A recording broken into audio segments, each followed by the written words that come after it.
Hello, everybody, and welcome back to the Exodus Entrepreneurs podcast. We have a very exciting episode today, and I'm going to just talk a little bit about a few different things before we get started. If you don't know who I am, I'm Esther or ER Ware. I'm a 16-year-old Christian author, writer, entrepreneur, and many other things. And I'm here to host Exodus Entrepreneurs podcast with you today. But we also have a special guest here today, Autumn Reid. Autumn, would you like to share a little bit about yourself? We're so happy to have you here today. Yes, thank you for having me. I am a young writer. I've been writing for a few years now, and I started my own business where I'm helping other young writers to publish and to be able to afford good beta reading, good proofreading, because that's something that's very hard to find nowadays. Yeah, and I'm sure we will get back to that in a little minute. But yes, Autumn is here with us today, and we're going to be talking a little bit about her business, how she started it, all the different things she's been doing with it, and hopefully it's going to be a real encouragement to all of you listening to hear a little bit about what she's doing and how she's doing it at the moment. So, could you tell us a little bit about your business, Autumn? What's it called? What do you guys do? Yeah, tell us a little bit about it. So it's called India's Awesome. And I started it because when I first started writing, I looked around and I was trying to find support in the form of proofreading and beta reading that was affordable because, I'm young, I have, a job, but I still have to support myself and whatever. And I couldn't really find anything. And that kind of bothered me because I was like, there's so many young people out here who want to write, especially after I found Substack. And I saw how many young teenage writers there are who are looking for support. And so I decided, well, someone needs to do it. And yeah, so then I figured out how to make a website, and I didn't even know if it was really going to take off. But after I started, I really started seeing an influx of people who were like, this is what I've been looking for. Even people who already published said that I wish I had this when I first started. So, yeah. That's awesome. Well, there you go. Pun on words on that one. So I think you just kind of touched on it a little bit, like why you began India's Awesome, as you said, young Christian writer. I'm also a young Christian writer, and there is definitely, it's really hard to find those resources for young Christian writers. Quite often they're expensive and costly, and it's just like it's hard to find stuff that is affordable but also flexible. And I have had a look at multiple of your different packages and different things that you offer on India's Awesome, and it looks like you've got a really massive variety on there. Yes, Sure. I've tried to make it available for what people need. Yeah. Because different authors need different things. It's not one thing is perfect for everyone. Every author is different. Every book is different. And every book needs something different. Yeah, definitely. Well, if you're a listener as well who wants to check out India's Awesome, if you're a young writer and would like to make use of the resources, I will put the link to the website in the show notes below. Also, if you're not a writer but you're still listening in, keep going, because we're going to be talking a little bit about the behind the scenes of business building, and I think it's going to be quite helpful whether or not you are a writer or not. So, Autumn, would you like to share a little bit about what gave you the courage to begin India's Awesome, and some of the first steps you took in actually pursuing that idea that you had? I'd say the first thing I did was I just went on Substack and I asked, is this something people would want? Because I wasn't even sure, if this was something that was going to be popular.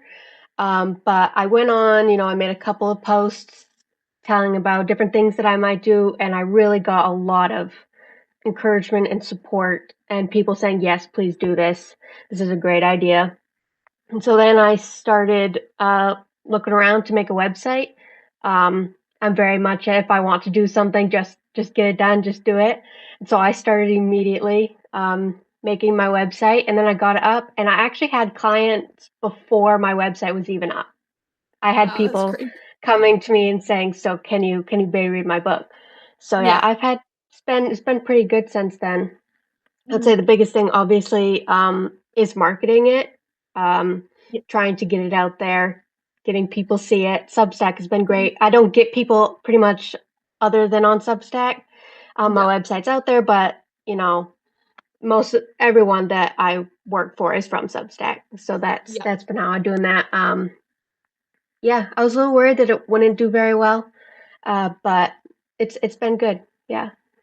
Yeah.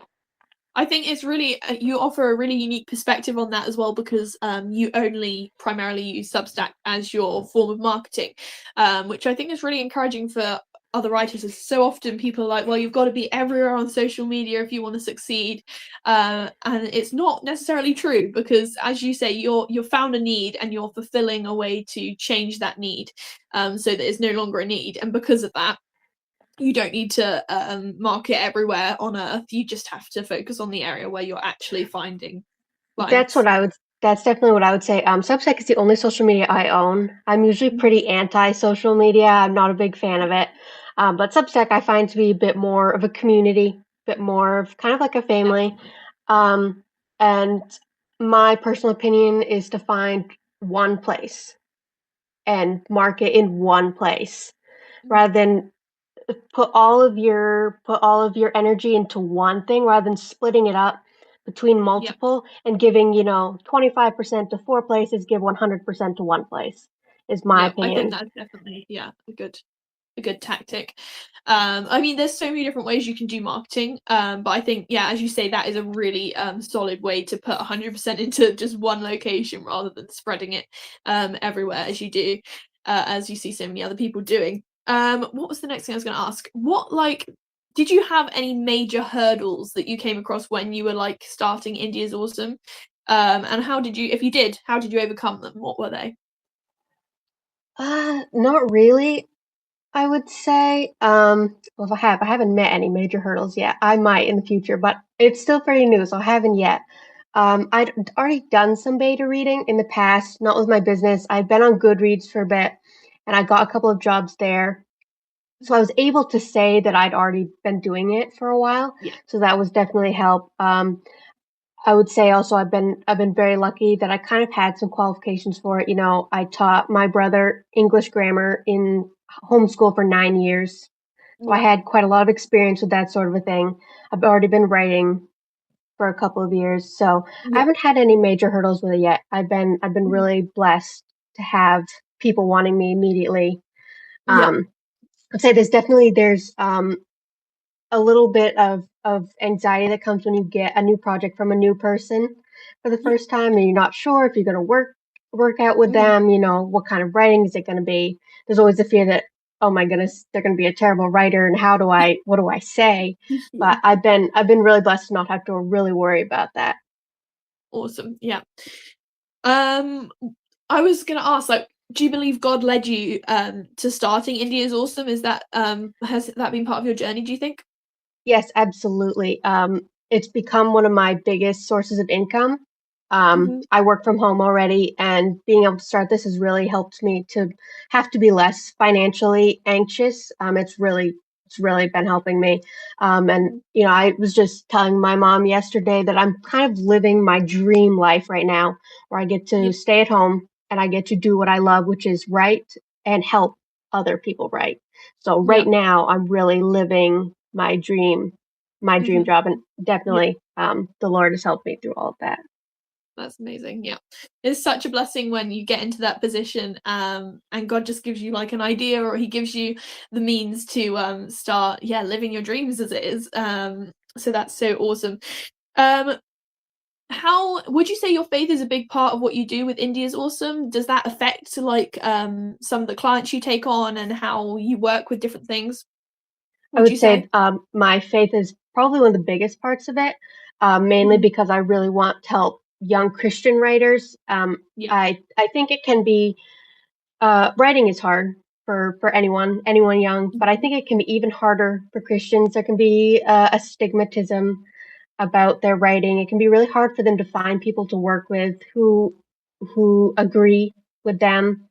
I work only with clean works. I don't take anything with anything that I don't agree with in it. And I really wanted to especially put myself out there for young Christian writers who know that, I agree with their views and I'm here to help them put their faith in their writing because I put Yeah. my faith in my writing. My writing, I write mainly allegorical works. And so my writing is my faith. Mhm. It's Yeah. all, pointing people to the Lord, and I want to help other other people do that, other young people do that. Yeah. I love that so much. As I said, I'm also an author, and all of my writing in the same way is that I've committed to everything that I write points people back to Jesus. That is my whole goal with all my writing. Otherwise, what's the point? You know what I mean? Right. So it's just such, yeah, I think young Christian authors, it can be really tricky to get into the writing industry because, as you say, all the stigmas and different things, and particularly with Christian writing, a lot of people imagine it to be not very exciting, which isn't true at all. But there's a lot of people who don't agree with those viewpoints. So it's all about making opportunity That for that that's kind of one of thing. that's one of the biggest things I've seen with people saying they don't want to read Christian writers' works because they're afraid it's going to be preachy or boring. I see it all the Yeah. time. People being like, Mhm. you don't need to put your faith, you don't need to make it Christianized. We don't like Christianized work. And it's a big thing with allegory. I've even had a couple people think that my work is a little pointed, a little too pointed. But I'm like, that was the point. Yeah. I write specifically to point people to Jesus, you Yeah. know. So yes, some parts of it are pointed, but that is the point. That's the point of it. I Yeah. don't know. And I think if you don't like something, don't read it. But Mhm. I definitely don't like people coming out and saying that we don't like Christian writing. I think Christian writing is very important. We need Christian writers in the world, and we need young Definitely. Christian writers because young Christian writers, they reach a different generation I totally because do. Yeah. young people are more likely to read young people writers and to be inspired by Mhm. younger writers than by older writers, I think. Definitely, definitely. I think that's kind of the thing, is all about creating opportunity. I mean, you with India's awesome. Obviously, you're not targeting specifically, well, you're not exclusively young Christian writers, but as you say, they're a big part and passion of what you do. On the other side, I run a Christian publishing company called Northbound Books, and we only publish young Christian writers under the age of 25. That is our specific exclusive age category that we publish under. And we focus more on getting those books on the shelves. So whereas you obviously are on the flip side of that with the actual writing craft and really getting your writing to become the best you can be, we then take from that Right. position where the writings are the best it can be and get it on the shelves and in bookshops, and yeah, see young people having that book in their hands for the first time. So that is kind of, it's great to see how our visions overlap so much with that. It's so beautiful to see so many people with that passion for young Christian writers. It's so wonderful to see. I think it's important for there to be support and opportunity in every aspect of writing. Yeah. Writing is one of those things that you can do at any time with a piece of paper and a pen. You can start at any time, but once you really start getting into it, you see how much support you really do need with it. And it's one of those things where you don't always get support. I've seen a lot of Mhm. people who they don't really get support from us because a lot of people see it as a hobby. It's not that important. It's not, a career. It can't be something important like another job is. So I think it's very important to offer support in every aspect of writing because writing is important. It can be a career. It's how people express themselves. It's how they give a Yeah, message. I think it's very important for young people to know that this is something they can do and they can be supported and know that there are other people out there their age who are doing it as well.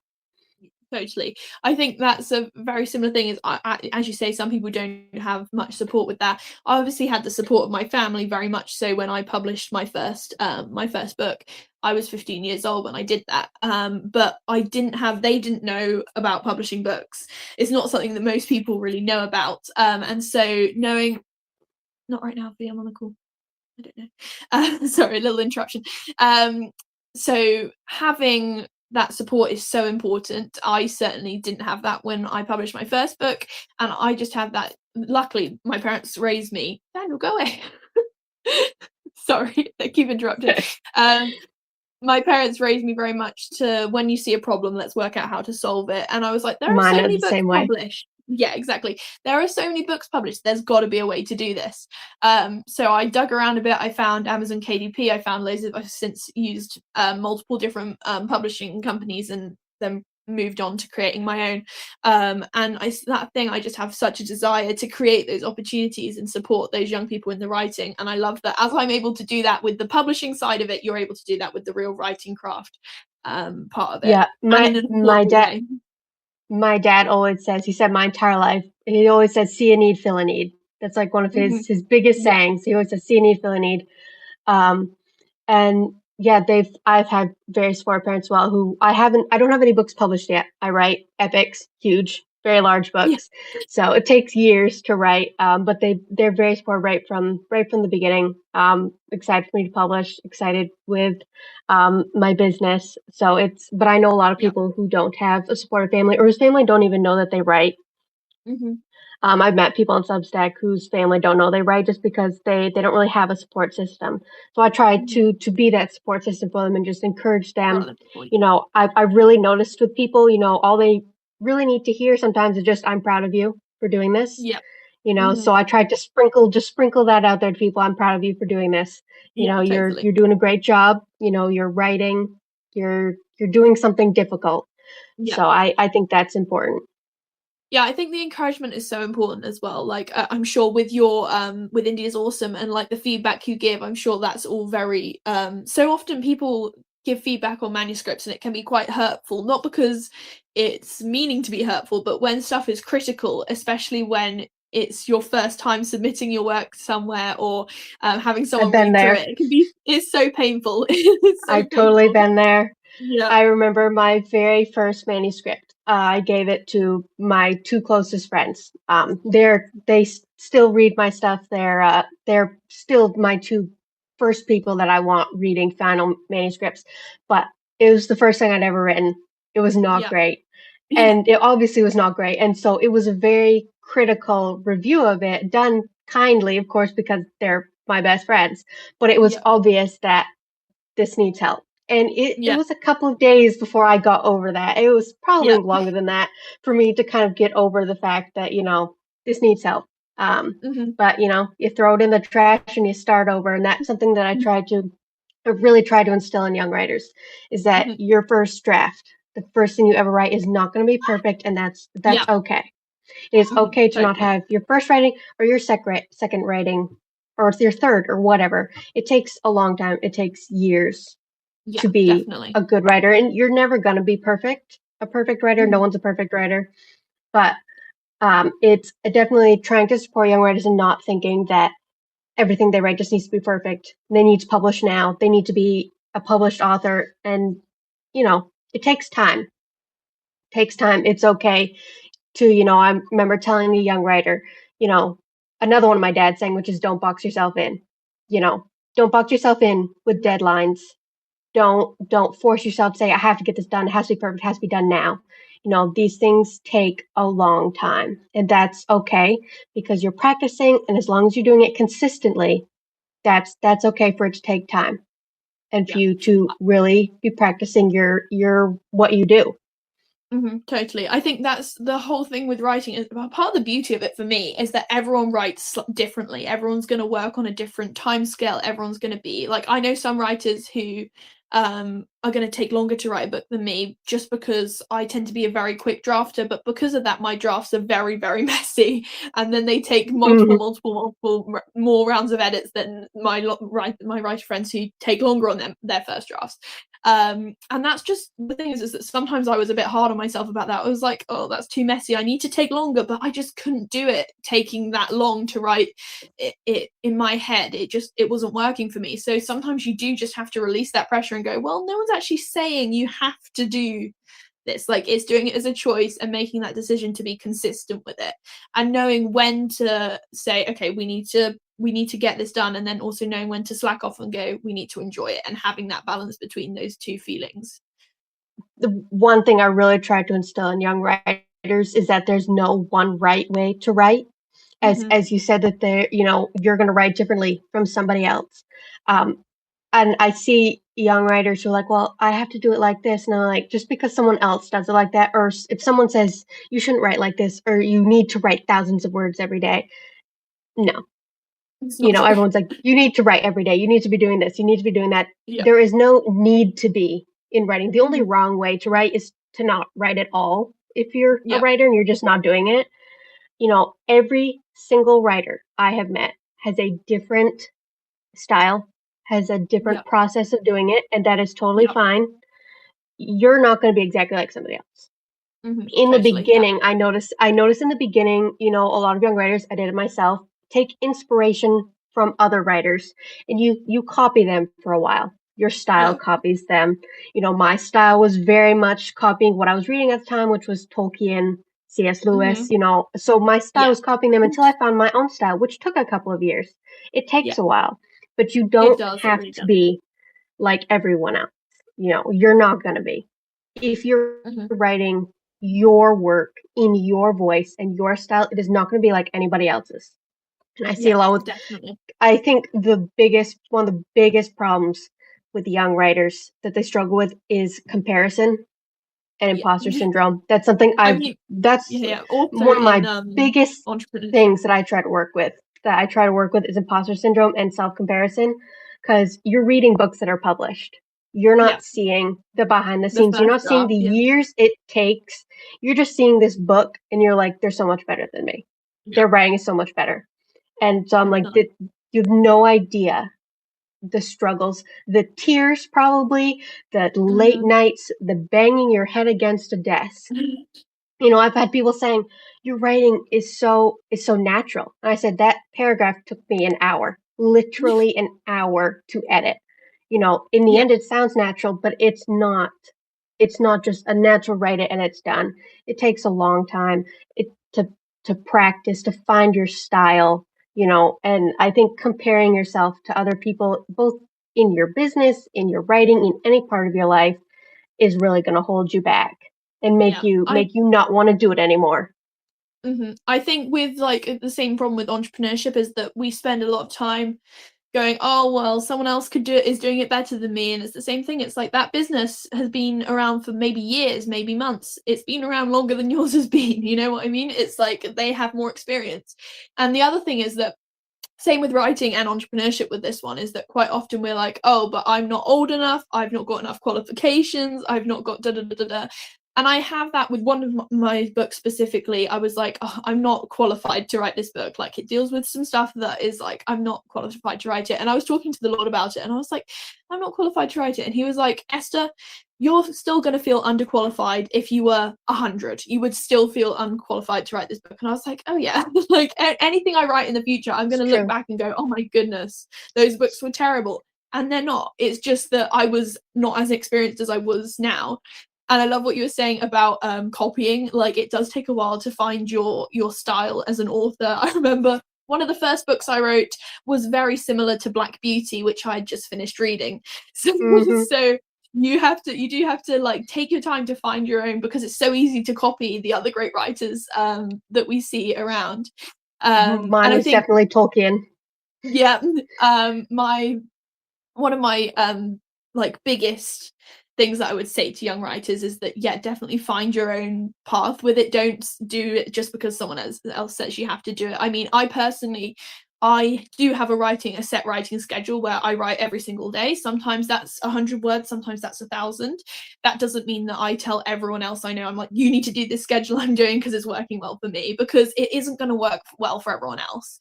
I work really well under pressure and on a deadline, so I use deadlines, but other people aren't going It's to how I work work as well too. on that. Yeah, Definitely exactly. not. Some people get burnt out from it, and I see this. 100%. People get burnt out really easily, and they're burning themselves out, and they're not realizing they're burnt out. Yeah. I say this to young writers I see on Substack. They're like, you know, I've been writing every day for months, and I'm stuck. I don't know what to do, and I'm like, you're burnt out. I know this Yeah. because I burn myself out all the time. I remember, I think I wrote like 120 or 140,000 word draft in just a couple of months. I burnt Hmm. myself out so bad, but I was writing like Yeah. 3,000 words every single day. And, you know, that was a whole experience for me learning not to push yourself. Yeah. And I I tell you, think, I'm like, you need yeah. to take a break. Yeah. Because when you're seeing your work every day, you're going to Hmm. start to see all the problems. It's Yeah. just going to start looking bad to you. It's going to start looking worse every day. Yeah. That's why they say after you finish a draft, take a break, take a month, take 2 months, and Definitely. come back Definitely. to a new perspective because every day it's wearing you down Yeah. and you need to rest your mind. I think part of that for me, as I say, I work really well under pressure and on a deadline. But I also am the kind of person I will get so bored with something so quickly. So the way that it works for me is I will work on multiple projects at once. I will work on 1, 2, 3 projects So at do once. I. I'll be drafting one, editing one, then finishing So up do one. Like I. I will be, yeah. Otherwise, I get burnt out on one project. Whereas I find when I'm Absolutely. balancing multiple, it just works way better for me. But that isn't gonna just because it works for us doesn't mean it's gonna Right. work for anyone else. Do you know what I mean? And And so I because of know that, people like that. I know yeah, people like that who can only work on one project at once. They can only yeah, focus on one. And me, like I'm the same as you. I get bored.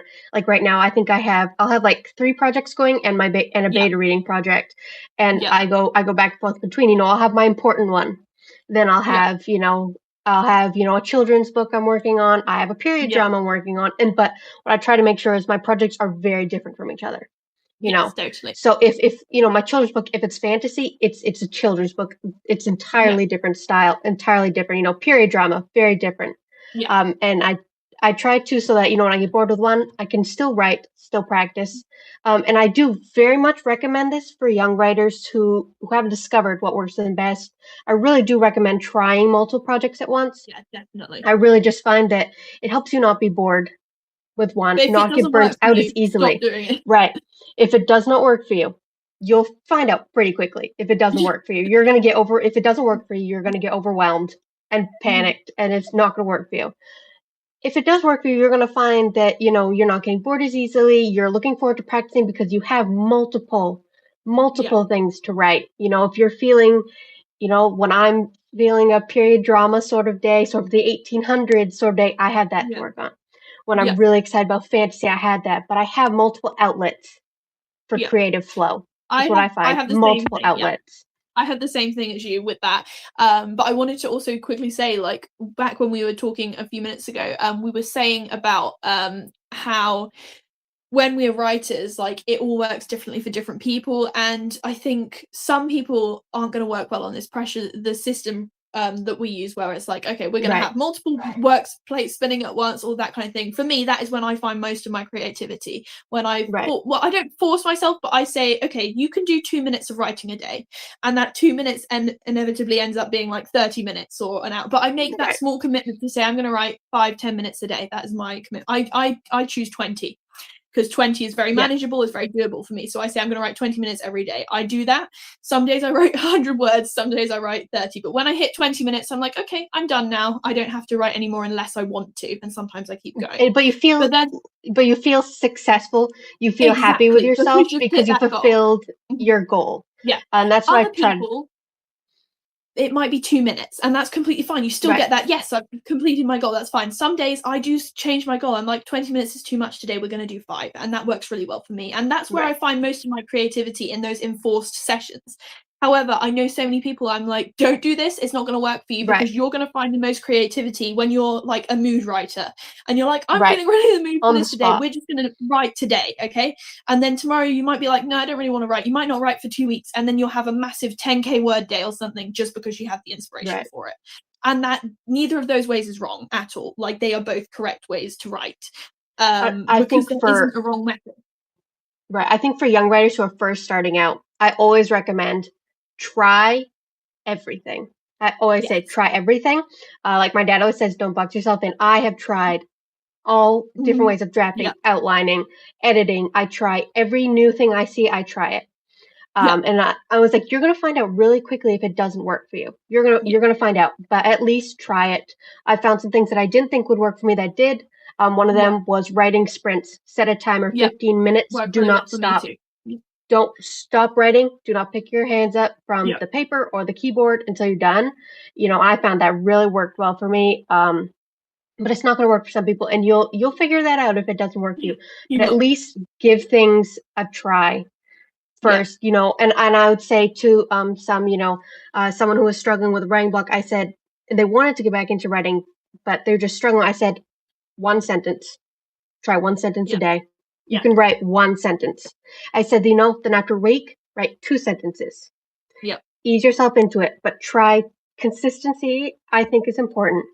Yeah. Not forcing it is important, but Yeah. also, finding a balance between not forcing your writing, but being consistent with it, because that's how you get 100%. practice.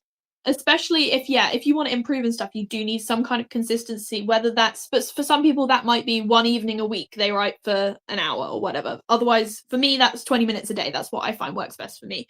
But it's definitely finding that balance. And also for me, I don't know if anyone else finds this, but I find that for every book, my process is going to look a little different. And so every time the Lord surprises me with saying, no, we're going to write this book in a completely different way that you've never written a book before. We're going to just go a completely different method. And I find that I sometimes end up switching my drafting process depending on the book. Like at the moment, I'm writing a young adult fantasy novel, medieval fantasy, which I would never have seen myself writing, but the Lord told me to write it, so I am. And as we say, I'm as you, I also spin multiple projects at once because that's what works for me. So I currently have my medieval fantasy. I've got a children's adventure book that I'm working on, and then I also have a what's the other one I'm working on? Historical fiction. So I've got like a really broad range that I'm doing, and then on the side of that, I will important.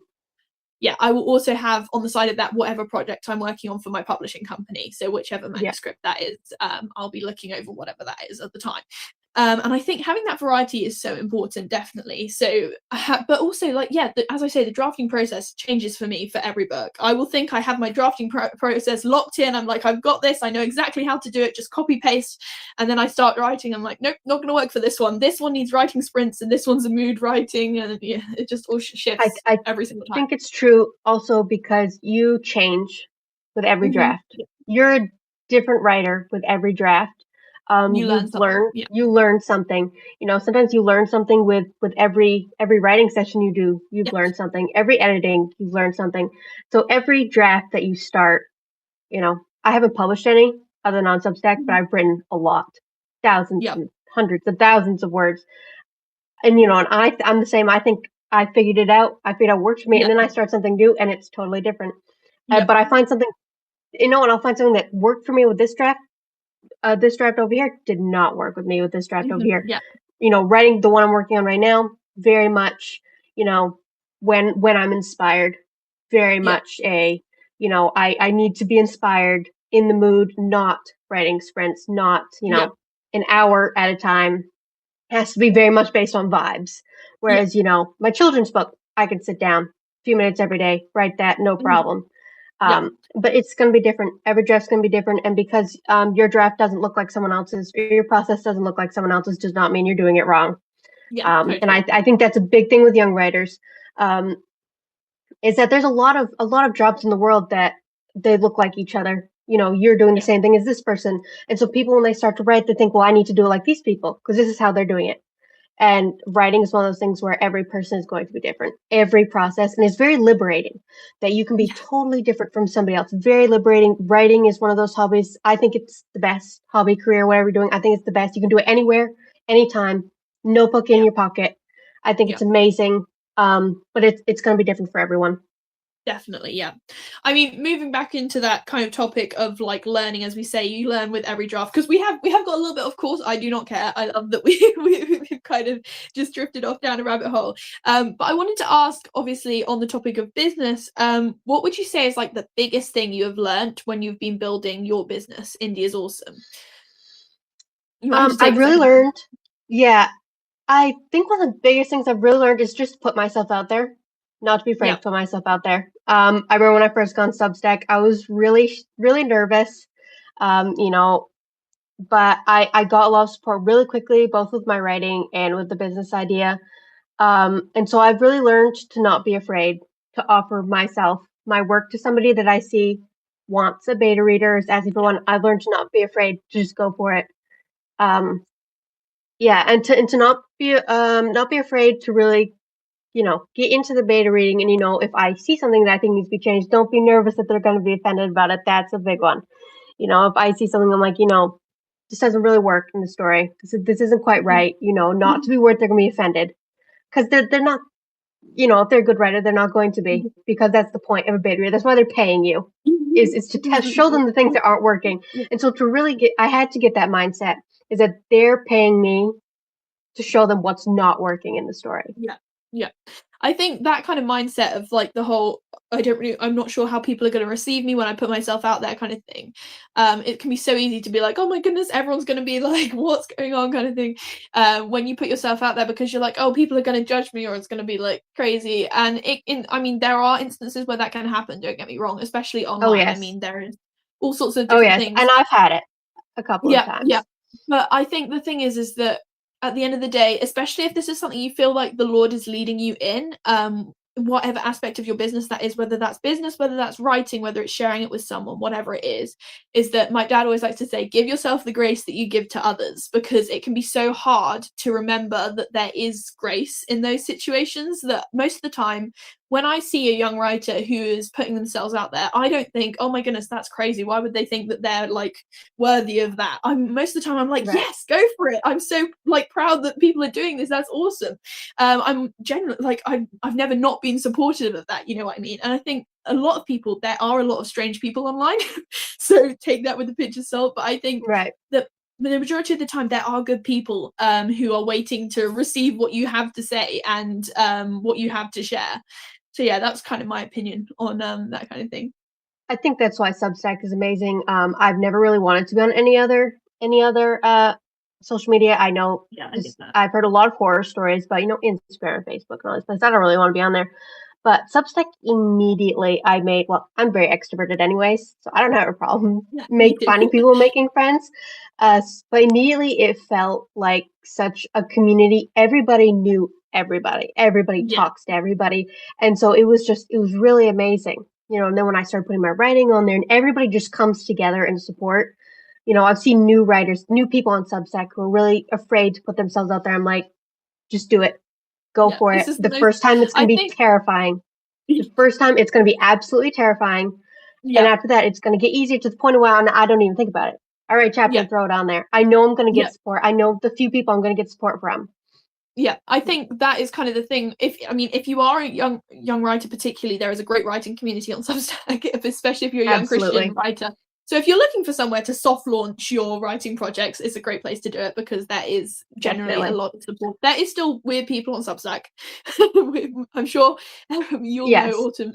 You've had to block a couple probably, but 90% of the time, I would say Substack is pretty good, because you can get rid of the people you don't want to see pretty easily. Yeah. And It's pretty and the rare. Christian, yeah, Pretty it's pretty rare. 99% of them. I mean, there's the occasional, scammer or Yeah, whatever, the non-Christian who doesn't like your writing, and it's just like, yeah, okay, bye, bye. But it's yeah, very rare. yeah, it's very rare. People on my side, our side, we call it the Christian side of Substack. Yeah, So 99.9% of it is extremely supportive people. yeah, definitely. Loads of different people on there who are just so lovely, so genuine, so wonderful. Okay, my next question is there anything in particular that God has specifically taught you, like through starting Indie is Awesome? Would you say there's anything that he's shown you or revealed to you through that process?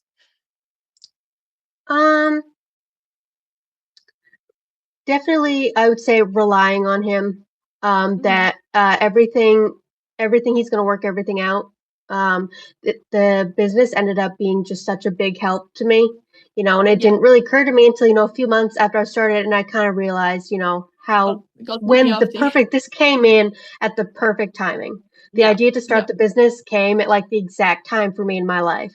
yeah, And it kind of just comes to like, and in a time when, my other job was really slow, all of a sudden my business ramped up like that.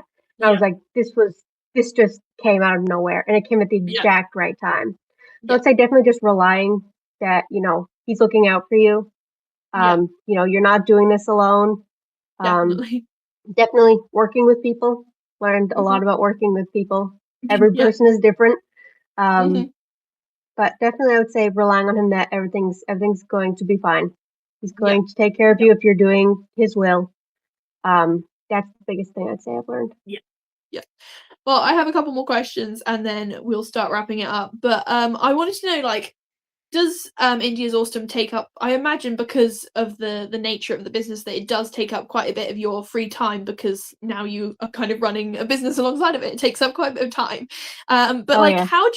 how do you balance that with your writing, especially because obviously that's another part of your career, and like hobbies, family, and time with the Lord as well? Like, do you have any particular methods, or do you find this a struggle? I do have a very interesting way of balancing my writing and my beta reading. I Yeah, discovered it recently and it really worked well for me. I do my best writing in, I always recommend this to young writers actually. So anyone who's listening, try this.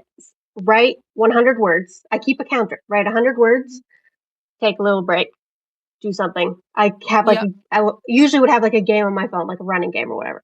Write 100 words, put the counter down. So I always do in batches of 1,000 yeah, down, play a little game, write 100 words. And I do a batch of 100. I find it works so well. So what I've been doing is I'll beta read a chapter, write 100 yeah, words, beta read a chapter, yeah. write 100 words. And I get done in both. I'm getting work done in In both both areas without at the getting burnt same out time, on them. but I'm not getting bored of my own writing or getting burnt out Yeah, beta reading. It feels yeah, like little breaks in between. And when I'm done writing the 100 words, I'm looking forward to beta reading. And when I'm yeah, done the beta chapter, I'm looking forward to writing. Always yeah, recommend taking little breaks in between. And then I have times of day that I work on it. Usually afternoon, evenings. Evenings yeah, is the best time. Obviously we have kind of a family business. I work on that first. Usually, always try yeah, to work on that before I work on my own business. Time with family, I always try to make come first before it, yeah, and then it's flexible. Catering is flexible. I never give a date that I'm going to be done by. I try not to do that because you yeah, never know what's going to come out. yeah, The only time I've ever done that, things came up. So I don't do that anymore. I don't give dates. I just say, yeah, I'll try to have it done in a timely manner, but I've got other things going on. And yeah, just making sure that I've got plenty of time. Sundays when we have church, always a yeah, priority. If I don't yeah, get to catering that day, or Saturdays when my dad is home, then those days are off. yeah. Um, but obviously Totally still get my job. So I it. make sure that it gets done. And I Yeah, think that's another thing people might worry about is that how long is it going to take? Are they even going to get done? I've had where, thankfully, it wasn't a paid beta reader, but on Goodreads, I had a beta reader, never got back to me. And then when I finally got a hold of them, they're like, oh yeah, I couldn't do it. Whatever happened. So I was like, oh, that's so okay. frustrating. Yeah, So I try to make sure that I'm communicating, saying, okay, yeah, this is where I'm at. I always want them to know where I'm at. 'Cause I always want to know where my beta readers are at. yeah. After a couple of I days, how far have honestly, they yeah. gone? I honestly think that communication is one of the best business skills you can possibly learn. Like being able to communicate with people, it just is such it makes your people skills just so much better if you can communicate and learn how to communicate. And I mean, it takes time. I had to learn like Yeah, what kind of communication was necessary and when and how. But I do think communication is really like whenever we get a submission email for my publishing company, we send an email straight away to say, hey, we've received it. We'll be looking over it in this time period, because when you're submitting your book to a company, there is nothing worse than than just being ghosted no. and not hearing back. So we send an email as soon as it like hits the inbox. We're like, we've seen it, we've got it on our radar, and we'll get back to you within this time frame. I've definitely learned to be constantly checking my own email because that's how the Mhm. forms for my business come through. Yeah. Uh, the first time it went to my spam folder and I didn't Oh, see it for a oh no. couple of days. And I was like, Yeah. oh, that's not a good look. But Yeah. thankfully, I was able to say, hey, this went to my spams because it had a link in it. Yeah. But I've learned since then checking emails. I've worked with people who they don't check emails for weeks. Yeah. And it just I think communicating in a timely manner is Yeah. important. That's Yeah. kind of how I was raised. That it's respectful, it's polite Yeah. to respond quickly, to not leave it and I'll reply to it in a few days. Yeah. They I, they're asking you questions they want to know, so yeah. replying as quickly as possible is important. Yeah, I definitely think I try and reply within 2 business days. That's my personal, Yeah, like, say on it. It's like, and if I'm definitely. gonna be longer than that, then I will say, "Hey, I've seen your email, I'm getting to it, it's just had some stuff come up, so and so." Yeah, I think I that's think important. yeah, something that's really helped with that actually is I have a separate email for all my business stuff. I have my I do professional too. emails for those, because otherwise it gets so caught up in like all different stuff. Yeah, And I, even when I wasn't running my publishing company and stuff, I had a separate email just for when I was sending book related stuff, so that it never I have got like through the five net when people. emails. Yeah, me I have too. like 5 emails.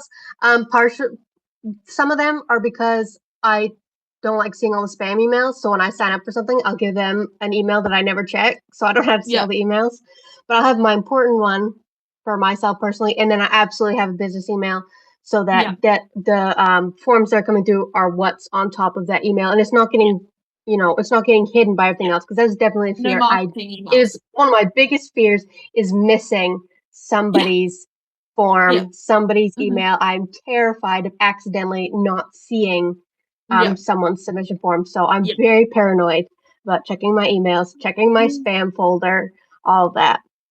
Yeah, well, if you're a young business owner yourself and you're listening in, please make sure you check your spam. Make sure you have a separate inbox for that. Those would be my things. And also, if you're going away for like not a weekend, but like for business days, have your auto reply set up to say you're away so that people, still get that response. So yeah, I always love talking about emails. Sorry, I kind of went down a bit of a rabbit trail. Okay, I have a couple more questions. So, do you see India's Awesome being part of your full-time career? That is my biggest hope. That's really my biggest dream. I've been really thinking recently of how to expand it. Obviously, my biggest dream is to be able to write and publish and do India's Awesome full time. And I'm doing well right now. But obviously, I want to expand it. I want to do more. I'm trying to learn different aspects of writing so I can support people more. I actually, before I started the business, actually, my dream was actually to start my own publishing company. That was actually kind of my hope, and it ended up merging into more beta reading and proofreading. But my hope really is to, I'd love to do more things with it. I've been designing some covers, been doing that. That's a big thing I'm discovering right now that is so hard to find. So obviously, if you use AI, you're going to get crucified no matter what. No one will touch your book if it's AI. And honestly, I have my own thoughts about that. But it's so expensive to find an actual illustrator. So I've been doing my own graphic designs that I think are doing well, but I want to practice, and I'd love to be able to help young writers with covers, because that's what people see first. So Totally. I love to do that and just expand it into other areas. I'm very fortunate that I would say I'm fairly creative. I can do okay drawings and watercolors. I've done watercolors for different things. So I'm okay with that kind of thing. But graphic design, I love doing graphic design. I do bunches of different covers for different people, but that's kind of actually, as I say, part of why I wanted to do publishing. I was like, so many authors are looking for cover designers and they can't afford it. And I was like, well, I can create a pretty decent cover that sells well and is an AI. And I was like, well, why not? Why not do it? And I mean, that was only a small portion of why I wanted to do it. But I'm also fortunate that I have a friend who's I actually have multiple friends who are incredibly talented artists, and they love doing different illustrations and stuff for me as well on the side. So I love doing that as well. I was going to ask, literally kind of off the back of that, what kind of do you plan on expanding India's Awesome in the future? What kind of things would you like to offer, like, in the future? Do you have any ideas for that kind of stuff, or are you just going to see where it goes? That's definitely, it probably will end up, seeing where it goes, but that's definitely something that I've been thinking about a lot recently is, how can I expand this? I'm always looking for areas in writing that need someone. What are some different areas that don't have a lot of support? So covers has been one I've been really thinking about recently. I think publishing, as far as, walking after I published, being able to walk people through it, I see a lot of writers getting really confused. KDP, Ingram, Spark. It can be a really confusing process. It's Indie is awesome, but it can have some cons to it. And one of them is that the process, you're doing it entirely yourself. You're doing every part of it. And there are some things that, they don't think about, ISBNs, copywriting. I remember when I saw video on copywriting, and it had never occurred to me that I actually need to copyright my work. And so different things to help walk people through it, especially when you're doing it all yourself. When you're doing it all yourself, it is a lot, and it takes a long time. I've seen people being like, my book has been rejected from Ingram Spark like 3 times, and I don't know what to do. And so definitely want to be able to help people sit down and say, okay, we're going to walk you through doing this. Yeah. What's wrong? What's That going on? I they're like, completely have that. Yeah. Yeah, I yeah, love doing I love that kind of thing. I have, as you do too, probably. I get the feeling is I have an incredible heart for a heart I have a heart for helping people and getting them and seeing those yes, dreams established, which is part of why I started my publishing company in the first place. But I've published 2 books now, but I've also done multiple for different people, and I've done them in all sorts of different areas. So I feel like I'm really blessed that at 16 I'm able to share that knowledge with other people and be like, so often I see people on Substack and they're like, how do I do this? How do I do that? And I'm like, if you want to hmm email me, here's my email. I can tell you yes, what I know and I can share what I know, which isn't always as much as they need, but at least it gives them right. gets them on the track to that thing. I love formatting as well, so I'm always talking about formatting and like, this is how this works, this is how that I works. haven't done that yet. Haven't done that yet. Yeah. Haven't published yet, so I haven't done formatting yet. But I've worked Mhm. a lot with computers. Thankfully, I'm Yeah. very blessed in that I've done so much with computers, so I can usually tend to help people figure out Yeah. what's going on, help people in my own family, how to Yeah. run computers and phones and stuff like that. Yeah. Um, but definitely, I love helping young writers because Mhm. especially when you don't have people around you, I think it's really hard when you have one kid in a family where no one's ever written, no one's Yeah. done any of this. You have no Yeah. idea what you're doing. Uh, I was blessed to have a friend, to know people who write. But again, my process ended up being very different. yeah. Uh, Yeah. I was I kind think of a that. support system is important. Yeah, I was that one with like my parents. I mean, my mum is good at writing, but she never wanted to do, she not like fiction writing, that wasn't kind of her Right. thing. Maybe when she was younger she maybe did a little bit of it, but she never wanted to be a published author or anything. hmm And I mean, both my parents can write, and my dad's actually currently writing a book at the moment. But fiction is completely different, especially if you're doing it with the hmm mindset of I want to be a full-time author. It's very, very different. Yes. So I was that child that I was like, no, it's just me, and you know what? It was just me and the Lord, and it's worked out pretty great. So, but Yeah. he has been my support system with that, and having family and friends who just want to come alongside me and see me achieve it all has been a real blessing as well. Yeah, and I feel for the kids who are like, yeah, my family wouldn't support this. My parents don't care. I've been That's really blessed to have parents who do care. And yeah, same here. my mom inspired the theme of one of my books.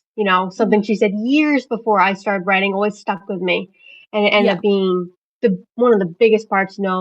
They both kind of have books dedicated to them. They're yeah, huge parts, and I think if you are alone and wherever, trying to find a sportsman somewhere. Because there are yeah, communities of writers out there, whether it's Substack or yeah, around you. There are people out there who do it. You're 100%. not Yep. the only one doing it. I Yeah. think it's very Yeah, important. okay, well, I have one more question and then we'll start wrapping it up. But my question is, what would be like the one piece of advice that you would give to anyone listening who is started their own business or is looking to start their own business? What would be like the one thing you would say? Just do it. Just do Just it. go for it and I do love it. it. Um, Yeah. you know, don't don't let yourself worrying about your own qualifications or your own experience stop you from Yeah. doing it because you're going to get experience through doing it. Hmm. I see people who are like, well, I didn't go to college, I don't have all these degrees. My personal opinion is you get way more experience through actually doing something than reading a book about it, than reading textbooks or watching videos. Actually doing it, you're going to get Yeah. way more experience. You're going to experience with Definitely. working with people. Also put yourself out there, really put yourself out there, find other people who are doing it too, who are Yeah. other people who are looking for this sort of thing. Have conversations. Communication, very important in business, I think, Yeah. very important. um, Really just go for it, absolutely just go for it and do it. Have a good idea of what you're doing, Yeah. what you want to do. Be Hmm. specific, be specific in everything you do. Be open, be honest about everything, and lots of communication with people. Put yourself out there. People have questions, answer them. Even if Yeah. I've had questions like, well, what are your qualifications? Why should I have you do it? Why shouldn't I pick someone else?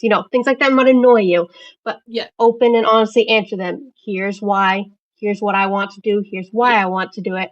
And if people there are people going to be other people who don't want to work with you. That's fine. There will be people who do. Definitely. Well, I love that piece of information. I completely agree. I think you just do sometimes have to just bite the bullet and go for it, and just be like, okay, let's throw everything in this boat and see how it goes. And that is honestly sometimes the best option. I think it can be harder, I suppose, for more introverted people. I know a lot of writers are introverts. That's why they write. It's different for me because I'm extremely extroverted, and I'm absolutely the kind of person, if I want something or I want to do something, I just do it because no one else is going to do it for me. So I just do it. But I would think the advice is probably going to be more for an introverted person of just do it and don't be afraid to do it. Don't be afraid to put yourself out there. There are going to be people to support you. Yeah, so totally. Well, thank you so much for joining us today, Autumn. It's been a pleasure to have you here. And if you are a young writer, go and check out Autumn's website. I will leave it linked down below. Indieisawesome.com, is that correct? Yes. Excellent. Well, I will link that down below as well. If you are new to the Exodus Entrepreneurs podcast, thank you so much for tuning in. Make sure you follow us. You can find us on Facebook, Instagram, Substack, YouTube, all the different places as Exodus Entrepreneurs. And thank you so much for tuning in. And thank you so much to you as well, Autumn, for taking the time to come and chat with us. It's been an absolute pleasure. Thank you for having me. That was great. It was such a lovely time to chat with you. So yes, thank you so much. And to the listeners, I will see you next time. Goodbye.